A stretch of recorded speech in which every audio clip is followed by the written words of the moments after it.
뱃살에 대해서 얼마나 알고 계신지 퀴즈를 저희가 한번 드리도록 하겠습니다. OX 퀴즈 풀어볼게요. 제가 전문인입니다. 그러니까요. 네. 자, 뱃살을 빼려면 네. 탄수화물부터 끊어야 한다. 맞을까요? 틀릴까요? 당근요. 당연이에요, 당근. 왜냐면 이게 저기 뱃살은 빵살, 밥살, 면살이거든요. 이게 맞아. 탄수화물이거든요. 탄수화물 끊으면 무조건 다이어트를 하는데 네. 탄수화물 못 끊어서 다이어트 실패하는 것 같아요. 아, 신 교수님 맞을까요? 맞죠? 틀릴까요? 네, 뭐 아다르고 어다르지만 저는 이렇게 말씀드리겠습니다. 오. 네. 끊어야 한다가 아니고 챙겨야 한다. 한다. 오히려. 네. 사실은 그 설탕이 뭐 인슐린 분비를 좀 촉진시키기도 하고 간은 또 그 과당은 또 간에 여러 가지 그 인슐린 저항성을 올리기도 하기 때문에 이 두 가지를 좀 줄여야 되는 건 맞는데 여기서 이제 끊어야 된다고 자꾸 말씀하시기 때문에 우리나라 분들은 또 화끈하시지 않습니까? 그래서 끊는다 그러면 오늘부터 밥 안 먹어. 아침, 점심, 저녁 고기만 계속 드시는 거예요. 그러면서 막 걷고 운동하시고 그러는데 네. 이제 중년에 이 다이어트나 이 뱃살 빼기에서 탄수화물을 너무 줄이시게 되면 운동 중에 저혈당이 오거나 여러 가지 그 대사에 문제가 생겨서 오히려 건강을 해칠 수가 있기 때문에 네. 아예 끊으시는 거는 적절하지 않고요. 운동 시작 전후에 적절한 탄수화물을 드시는 게 좋은데요. 특히 뭐 근력 운동이나 좀 힘든 걸 하시기 전에는 꼭 탄수화물 좀 챙겨 드시라고 말씀드리고 싶고요. 네. 아침에는 잡곡밥 같은 거 조금씩이라도 꼭 드셔라 말씀드리고 싶고 요즘 걷기 많이 하시잖아요. 맞아요. 걷기 1시간 걷는다고 했을 때 40분 정도 지난 다음에는 탄수화물을 드시면요. 지방 대사랑 탄수화물하고 같이 대사가 돼가지고 살도 빠지면서 허기도 면할 수 있어요.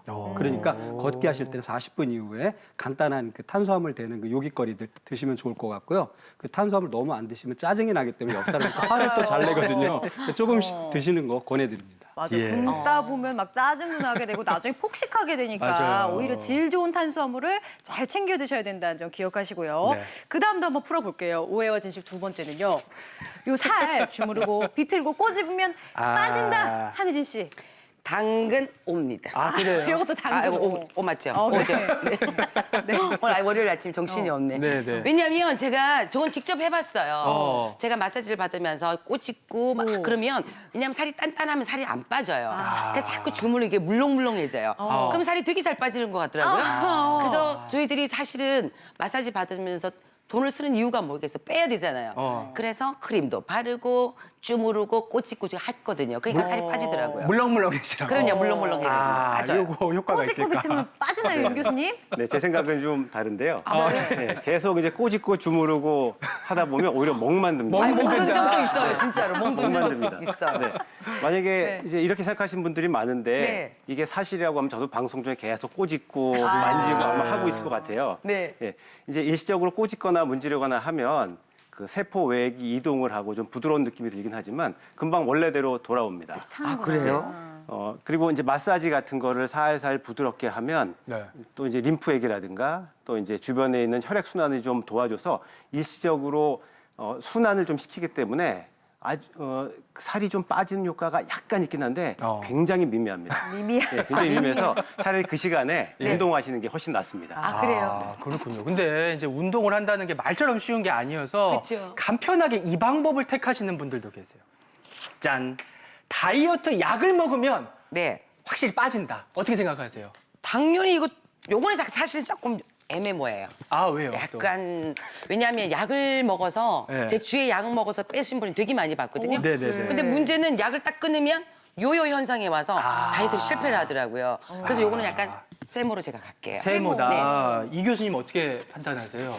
예, 저도 세모가 맞다고 생각합니다. 약을 그러니까 조금 먹으면. 애매한 그런 답이라고 얘기를 할 수 있긴 하는데요.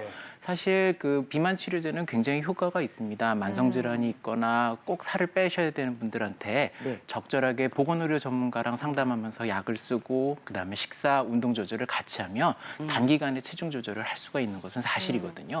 그런데 사실 카드라 텅신이라고 하잖아요. 그러니까 남의 말만 믿고 본인한테 맞지 않는 약을 무분별하게 쓰거나 아니면 용약이나 용법을 맞지 않게 활용을 하거나 그러면 습관이나 중독성이 생길 수 있어서 몸을 크게 해치고 심각한 부작용 발생의 원인이 될 수 있습니다. 예, 그렇기 때문에 현명하게 신중하게 보건의료 전문가하고 상의하고 하셔야 되고요. 네. 그다음에 체중 조절에 가장 중요한 것이 약이 아니라 식사 조절하고 운동 조절이라는 걸 꼭 기억해 두시면 좋겠습니다. 그러니까요. 이 뱃살이 왜 이렇게 징글징글하게 안 빠졌는지 서서히 이제 감이 잡힙니다. 그다음 오해와 진실도 한번 풀어볼게요. 그다음은요. 간헐적 단식하면 또 빠진다. 한혜진 씨. 당근요. 맞다. 확실하다. 왜냐하면 제 주위를 보니까 원래 18시간 단식이라는 게 있잖아요. 예. 일일식을 한다고 일일 제가 얘기를 들었거든요. 근데 많은 분들이 효과를 많이 보더라고요. 이 교수님 이게 효과 보는 거 아니에요? 그러니까. 신 교수님께 여쭤볼까요? 주변에 다이어트 하시는 분이 굉장히 많네요. 한혜진 씨 주변에. 네. 저의 답은 이렇습니다. 그래요? 잘못하면 쓰러질 수 있다. 네, 쓰러질 수 있죠. 그 사실은 젊은 사람들이 하는 간헐적 단식은 몸에서 어느 정도 버틸 수 있는 근력이라든가 호르몬 대사 같은 것들이 원활한데 중년 이후에 간헐적 단식의 경우에는 12시간 이상 굶게 되면 이제 인슐린 분비가 이제 되는데 음식이 안 들어가니까 네. 여러 가지 그 근육 같은 것들 같이 그리고 지방이 같이 빠지는 그런 원리로 이제 살이 빠지는 건데요. 사실은 이게 그 원리적으로는 들어가는 게 적으니까 당연히 어느 정도 빠진다 보실 수 있겠는데 안 드시게 되면 그 점심 식사라든가 하루에 한 끼 드실 경우에는 또 폭식으로 이어질 수가 있어서 건강한 식단이 뒷받침되지 않는 간헐적 단식의 경우에는 상당히 위험하다고 말씀드릴 수가 있습니다. 그래서 굉장히 좀 조심하셔야 되고요.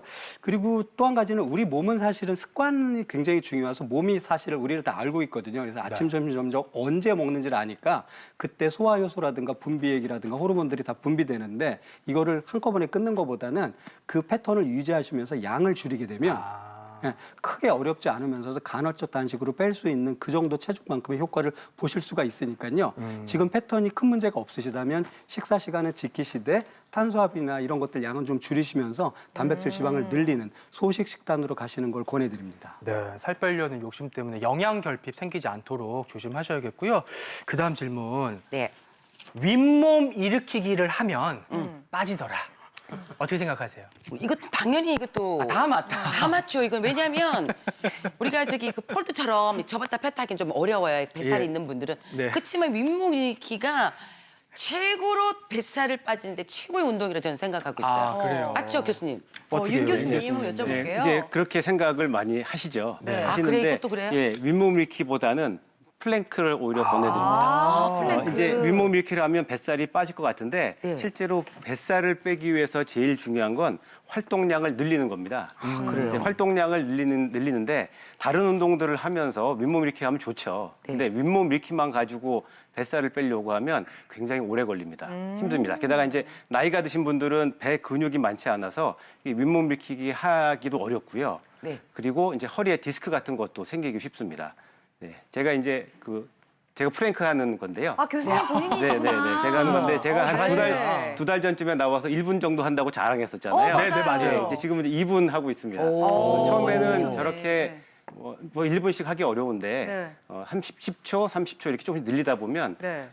이 프랭크 운동 하시기가 굉장히 쉽고요. 또 짧은 시간 내에 코어 근육도 강화시키면서 뱃살도 뺄 수 있는 좋은 방법입니다. 그렇군요. 네. 아니 제 뱃살이 왜 안 빠진지 이유를 좀 알겠어요.